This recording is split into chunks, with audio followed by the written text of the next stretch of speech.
Welcome back to Sam's favourite fictional characters, a series that I only neglect sometimes. Number 8, Ian Malcolm. Sam, your film degree is showing. Yes, Jeff Goldblum's character from the Jurassic Park franchise. How you gonna explain your way out of this one, Sam?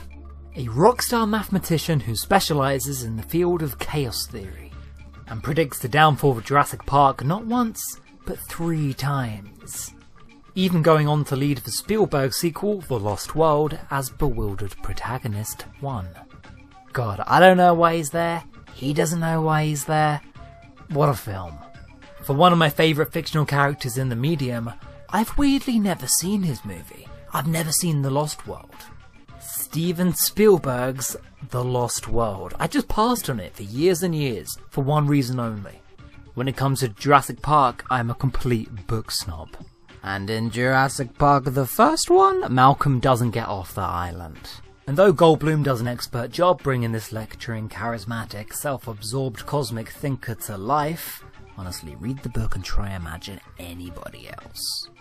Nobody else could play him. The character from the novel is a whole other beast.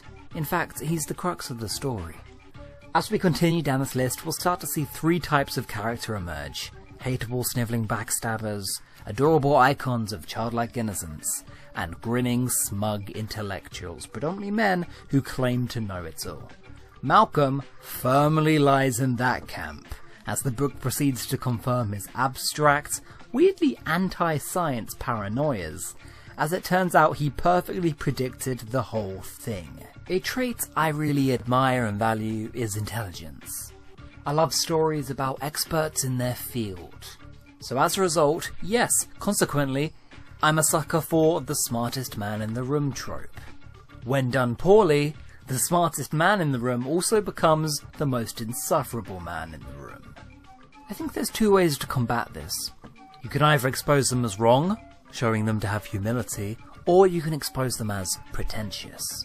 Crichton's mathematical Gary Stu might be correct in every single analysis, like prophet-level foresight.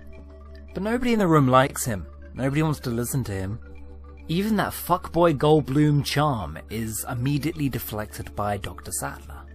And whilst in the movie he still remains profoundly unlikable, let me just iterate how amazing this core cast are. Take even one of these genre-defining performances out and the movie flops. Jurassic Park interests me because it presents a moral dilemma. A room full of experts from different backgrounds and fields of study, pooling their resources and knowledge. There's no one-upmanship. No trying to invalidate competing worldviews, except for you, Mr. Lawyer, get in the trash. There's something about mature stories like that just feels so utopian to me, even in Doomsday, when different experts work together. Under pressure, the world works. Favourite moments. Any of the Goldblum monologues have all become incredibly famous. I can buy any of them on a t-shirt or a mug, and rightly so. Many of them are just pulled straight from the original novel, whilst trimming out all of the academic lectures that the book has to offer. Definitely abridging the character, but in all the necessary ways for a movie. Book Malcolm is a series of disquisitions about the ethics of capitalist science. Da da da da da da da da da.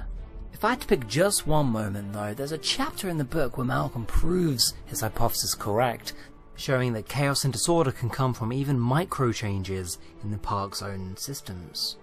It's also the moment where the pin drops that they are in danger. It's a real case of, haha, I was right, to, oh god, I was right. To be fair, you wouldn't be wrong to dismiss Malcolm as a clumsy mouthpiece to some of Crichton's mad ramblings and scientific discourse. He is absolutely a vehicle for in-your-face corporate commentary. Malcolm is more monologue than man. But the vain and shallow human touches from Goldblum are perfect for adaptation, and allowing Ellie Sattler to run rings around him makes for a great humble dynamic. But it is undeniably a lot of good material, and the movie takes all the best lines over. Now if you'll excuse me, I'm about to stop the recording and go and watch Jurassic Park 2: The Lost World. And we'll see if it totally invalidates this video. Well, that was long. If somebody had just watched The Lost World and then saw that I put Ian and Malcolm on this list, I've got no excuse. Yeah, no, that was trash. That was boring trash. Ian Malcolm is not an action hero. He is your ethics advisor. I know you wanted to work with superstar Jeff, but what were you thinking, Stevie? Malcolm does one basic act of heroism in the first movie, gets hurt, and then is put on the backbench for the rest of the duration. He's a mathematician. Don't make him go and save Julianne Moore. This isn't his thing. Punished, Goldblum. What I originally like about Malcolm is that the moral and philosophical ramifications of something are being actually considered. The moral judge of the story is made sexy. Ethics and mathematics are made appealing and charming and cool. And the only reason I don't own him as a little Pop Funko... Oh god, look at that, look at that! That's the finest Funko I ever did saw. It's because Sam doesn't have self-control, and then I'd have to buy all of these little bastard things. Although he barely shows up in Fallen Kingdom, the second best Jurassic Park movie for all those keeping check, the entire direction the franchise is now taking, now that it finally has to evolve, it's now following the ethos and the footsteps of one Ian Malcolm. The further the franchise comes away from scary dinosaur monster bad, the more interesting content and commentary we get on ourselves. I don't really trust Trevorrow, of all people, to walk the line between fun monster movie and introspective science drama. I just love the idea of humanity having to take on responsibility. Very much a case of, this thing exists now, and we don't get to play God. As a species, you just invented life, and now you can't take that life away. Except, Malcolm also wants them dead. The Jurassic World he spent his entire career predicting. It's on his doorstep, and yet nobody in this franchise can just take responsibility for their historic actions. And my god, how did it take 4 films to actually build on the idea of the original story? I don't know, but animal activism is probably the smartest route you could take.